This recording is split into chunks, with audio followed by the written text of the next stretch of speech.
ആലപ്പുഴയിൽ ജി സുധാകരൻ വലിയ പ്രതിഷേധം രേഖപ്പെടുത്തുകയാണ്. ഇനി പാർട്ടി പ്രവർത്തകനായില്ല, പാർട്ടി അംഗത്വം താൻ 2026 ഉള്ള അംഗത്വം താൻ പുതുക്കുന്നില്ല എന്ന തീരുമാനം ഇപ്പോൾ ജി സുധാകരൻ എടുക്കുകയാണ്.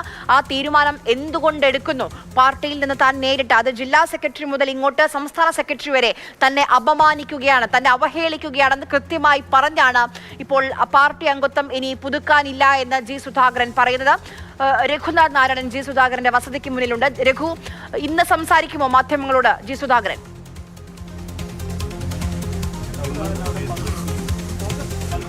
ഇന്ന് അദ്ദേഹം പ്രതികരിക്കാനുള്ള സാധ്യതയില്ല എന്നുള്ളതാണ് നമ്മൾ മനസ്സിലാക്കുന്നത്. ഒരുപക്ഷെ അദ്ദേഹം കേരള രാഷ്ട്രീയത്തിലെ ഏറ്റവും സമർത്ഥനായ ഒരു രാഷ്ട്രീയക്കാരൻ കൂടിയാണ് ജി സുധാകരൻ. എപ്പോൾ എവിടെ എന്താണ് പറയേണ്ടത് എന്ന് അദ്ദേഹത്തിന് കൃത്യമായ ബോധ്യമുണ്ട്.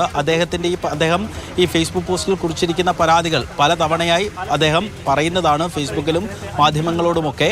പക്ഷേ ഈ നിയമസഭാ തെരഞ്ഞെടുപ്പ് അടുത്ത ഘട്ടത്തിൽ നിയമസഭാ സ്ഥാനാർത്ഥികളെ LDF പ്രഖ്യാപിക്കാൻ പോകുന്ന ഘട്ടത്തിൽ അദ്ദേഹം ഇക്കാര്യം പറയുമ്പോൾ അതിന് എത്രത്തോളം വാർത്താ പ്രാധാന്യമുണ്ടെന്ന് മാധ്യമങ്ങളെക്കാൾ ശരിയായ ബോധ്യമുള്ള ആളാണ് ജി സുധാകരൻ. അതുകൊണ്ടുകൂടിയാണ് ഈ കൃത്യമായ സമയം അദ്ദേഹം തിരഞ്ഞെടുത്തതും സംസ്ഥാന സെക്രട്ടറിക്ക് അടക്കം അദ്ദേഹം തലക്കിട്ട് നല്ല അടി കൊടുത്തതും. എന്തായാലും നമ്മൾ മനസ്സിലാക്കുന്നിടത്തോളം ജി സുധാകരൻ ഒരു പൊതുമധ്യത്തിൽ വളരെ വലിയ ഇമേജ് ഉള്ളൊരു വ്യക്തിയാണ്. അദ്ദേഹം അഴിമതി രഹിതനാണ്. അദ്ദേഹത്തിൻ്റെ പല കാര്യങ്ങൾ, അദ്ദേഹത്തിൻ്റെ നാക്കോ അല്ലെങ്കിൽ വാക്കൊക്കെ സംബന്ധിച്ച് പലർക്കും പല എതിരഭിപ്രായങ്ങളൊക്കെ ഉണ്ടെങ്കിലും അദ്ദേഹത്തിൻ്റെ പൊതുജീവിതം കറകളഞ്ഞ പൊതുജീവിതമാണ്.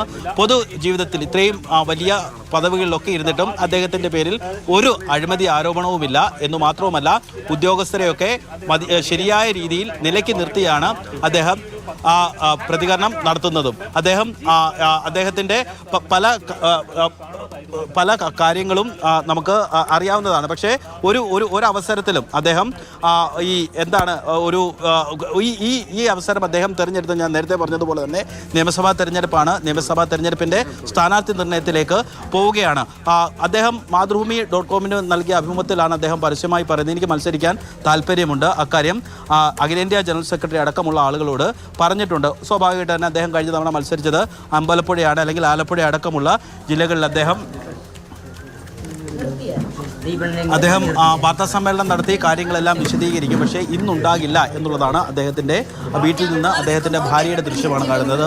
ജൂബിലി ടീച്ചറാണ്. ജൂബിലി ടീച്ചർ മാധ്യമപ്രവർത്തകരോടൊക്കെ വലിയ രീതിയിൽ കാര്യങ്ങളൊക്കെ സംസാരിക്കുന്ന ഒരാളാണ്. മാധ്യമപ്രവർത്തകർ ഒരു അടുത്തിടപഴകുന്ന ആൾ കൂടിയാണ്. അവർ പറഞ്ഞത് ഇന്ന് സംസാരിക്കില്ല, നാളെയോ മറ്റോ സംസാരിക്കും. എന്തായാലും ജി സുധാകരൻ ഒറ്റ കാര്യം ഉറപ്പാണ്, അദ്ദേഹം പാർട്ടിയിൽ നിന്ന് പാർട്ടി മെമ്പർഷിപ്പ് പുതുക്കുന്നില്ല എന്ന് അദ്ദേഹം പറയുമ്പോഴും അദ്ദേഹത്തിന് പാർട്ടിയിൽ തുടരണം എന്ന് തന്നെയായിരിക്കും അദ്ദേഹത്തിൻ്റെ ആഗ്രഹം. എന്തായാലും CPM-ന്റെ ജില്ലയിലെ തന്നെ മുതിർന്ന നേതാക്കളെയോ അല്ലെങ്കിൽ സംസ്ഥാനത്തിന്റെ നേതാക്കളെയോ അദ്ദേഹം വീട്ടിലേക്ക് വിടാൻ ആഗ്രഹിച്ചിട്ടല്ല, പക്ഷെ പാർട്ടിയിൽ നിന്ന് നേരിട്ട അപമാനം ഇനി വയ്യ എന്നുള്ളത് രേഖപ്പെടുത്തിയാണ് അദ്ദേഹം ഈ ഒരു തീരുമാനത്തിലേക്ക് ഇപ്പോൾ എത്തിയിരിക്കുന്നത്.